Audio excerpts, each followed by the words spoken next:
So the goal of your first ride is to become familiar and acquainted with your new lift. We've got all the time in the world, so we're gonna go nice and easy. We're gonna take things slow. We don't even wanna get up and foil on our first time. Become familiar with the trigger, become familiar with the handling of the board. We wanna become comfortable before we get out and rip around. So let's talk about selecting the right spot for your first ride. We recommend setting the governor to the lowest setting, displaying 1 lightning bolt, for your first ride to limit throttle output to 50% until you become comfortable. Check to make sure your controller is off before handling your board and getting into the water. Find a wide open area, free of shallow water and obstructions. Finding a spot with calm, smooth water is the key to a successful first ride.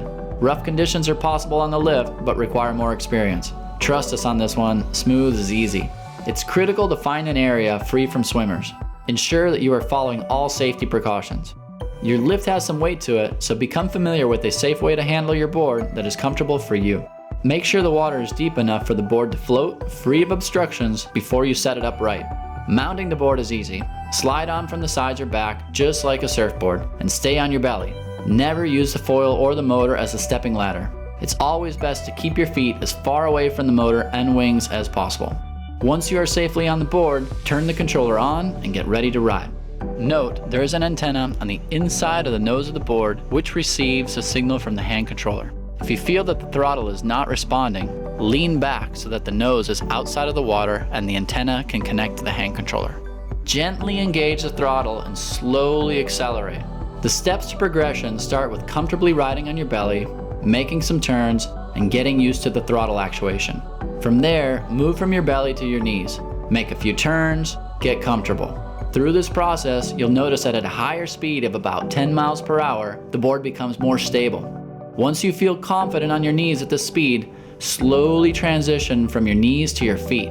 Maintain consistent throttle throughout this transition. Letting off the throttle too quickly will make it difficult to maintain balance and control. Offsetting your feet from the center of the board to a wider stance will give you additional stability.